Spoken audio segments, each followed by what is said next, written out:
see this whole pattern that how, if I would tell you that Rahul Gandhi has been spreading up the entire matter in India right now? How is it all happening? What is the big deal?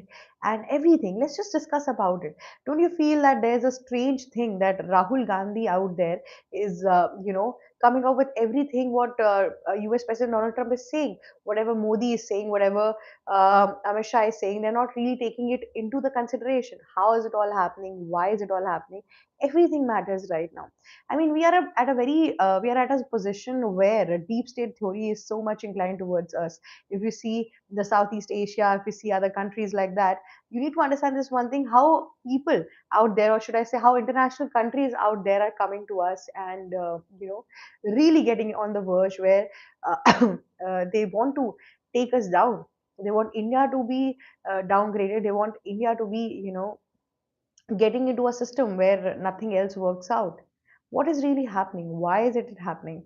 That is all really matters right now.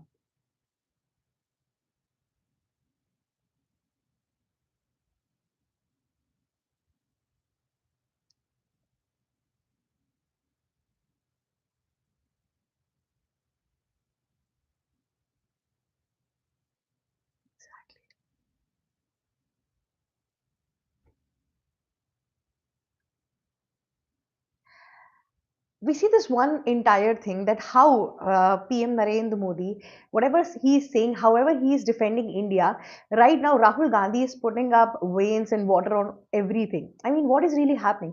Don't you think that this is, really in a very confusing manner that whatever claim Donald Trump is putting up, no matter how much right, how much wrong it is, without doing a fact check, Rahul Gandhi and their entire team, in which Pavan Khera is there, then Supriya Shinath is there, all of them are really spreading it out. One day, Donald Trump woke up and said that PM Modi is doing all of that just to impress me. He was very sad of the fact that I was not impressed by him. But I mean, where did PM Narendra Modi wanted to impress you? That is the first question which comes to everyone's mind.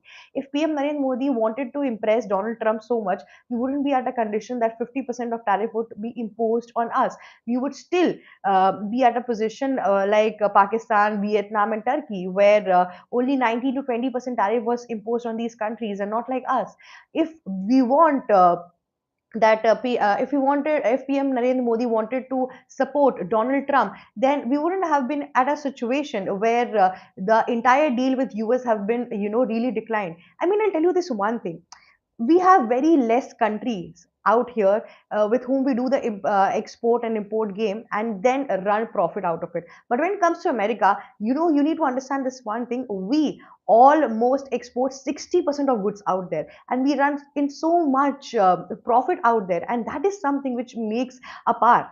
I mean, Rahul Gandhi in India, I mean, the political ecosystem in India is spreading a propaganda where we could see this one thing that no matter whatever Donald Trump is saying, every single time, Rahul Gandhi and the entire team is, spreading it. Right now, there was this rumor which Donald Trump put up. Donald Trump said that PM Narendra Modi or the entire India is not going to buy Russian oil. But that was a false claim. Nowhere, I mean, I'll tell you, nowhere it is written that India will stop buying Russian oil. We have decreased it, but we have never said that we are not going to buy it.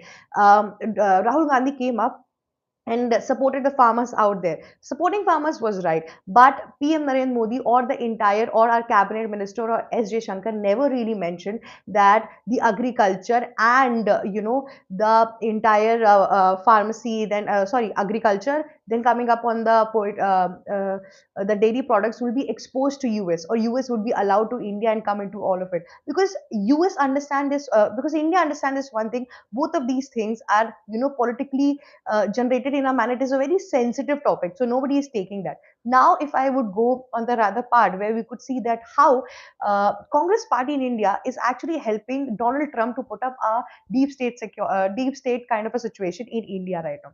What is a deep state theory? If I talk about that, so basically you need to understand this one thing: deep state is a condition where any international country makes a strategy, and out here in your own country they put it up a propaganda through which protest happens and the government out there is trashed down. Then another time you'll see there will be an interim government coming out of there.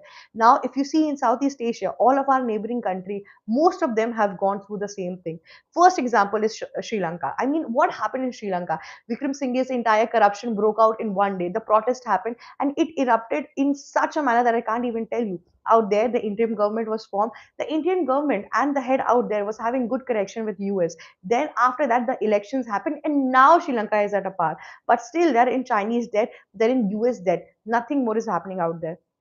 Coming on the Bangladesh thing, the entire protest started from what? Student reservation. Is that even a point of any sort of protest? And then the entire government was thrashed down. I mean, how come the entire government can be thrashed down by one student protest? In India, if you see, we have protest of so many things. Even the entire farmers' protest could not shook down India, and we were not devastated. Our government did not crash down. But similarly, in Bangladesh, with starting with such small issues, everything was devastated. Sheikh Hasina ran from Bangladesh to India. Now India is take care of Sheikh Hasina.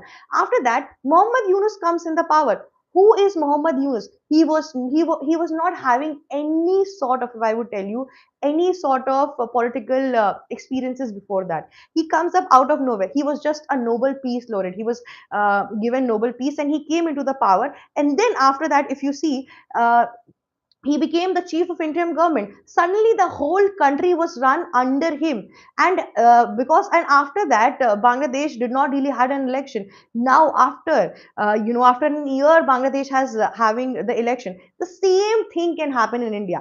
If you see, India is going through a very sensitive political ecosystem.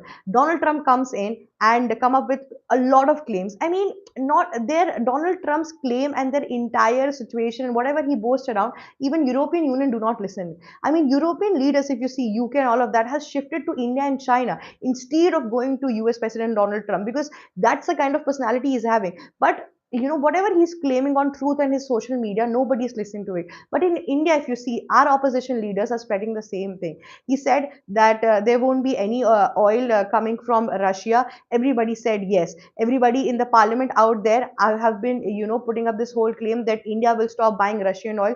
Russia was our biggest ally. I'll tell you, this is the same Congress who actually questioned India when during the time of the war, when the war started between Ukraine and Russia.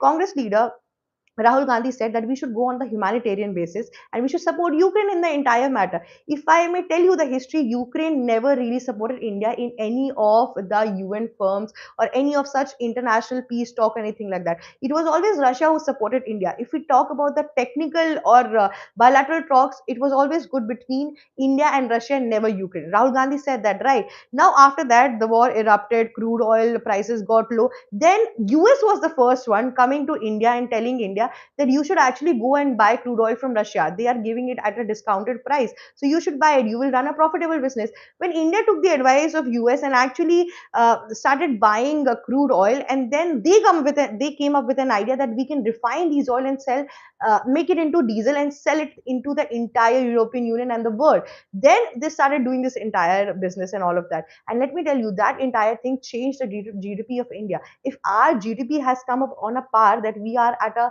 par of $4 trillion, then this crude oil thing with Russia has helped us a lot. And nobody, if I tell you, nobody can actually, deny this entire point. Now what Rahul Gandhi is saying? Now Rahul Gandhi is saying, why are you listening to US? You should be with Russia and all of that. Then what is this double standard, played with the political ecosystem out here? I mean, if you see AIMIM OAC, Chief OAC comes up to the parliament and always comes up with this whole entire topic that why is India, actually coming up with a thing what the US President Donald Trump is saying. Why are we, agreeing on the fact? But let me tell you this one thing. India never agreed on the fact what US President Donald Trump is telling us. India never said that we are going to do everything. Every time SJ Shankar, whenever he sat in the UN organization, whenever he sat in any international forum, he made this one thing clear, that India is only going to follow that entire thing which is profitable to the entire community out here, for the citizens out here. We never said that we are going to expose our agriculture and dairy products to US. We did not do it. Whatever stuff which US is exporting in India, and we are going to sell it, those stuff we already buy it from US anyway. So that is only coming. There is no other additional thing which is coming in this agriculture market. One is soya bean oil, then there is processed fruit. All of these products we used to buy it from US only, at the prior hand only. So there is nothing, if you sort of say that we are, coming up with new things and all of that, there is nothing like that. Now, coming up on another point, if I tell you that this entire deal, if India should be, yeah, one, we have one another question. Venezuela opposition, is it the same as India?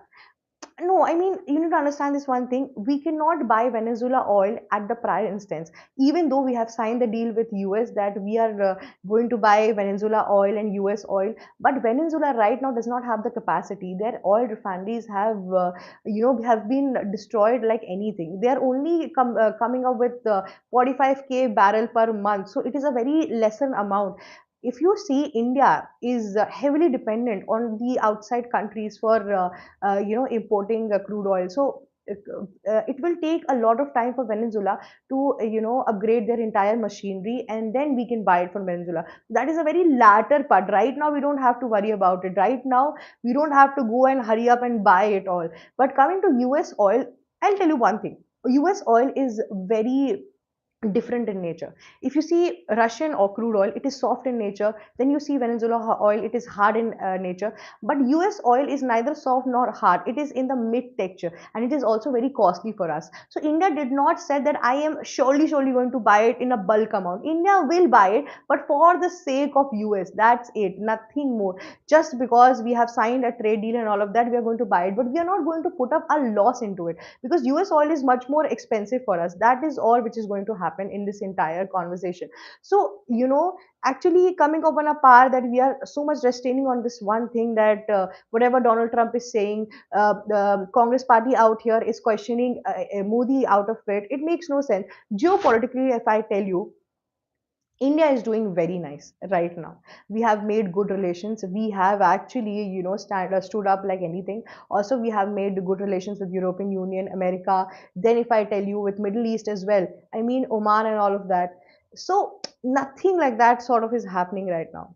So basically, whatever propaganda the opposition is coming up here, whatever propaganda is Rahul Gandhi coming up here, it's not true if you really understand it.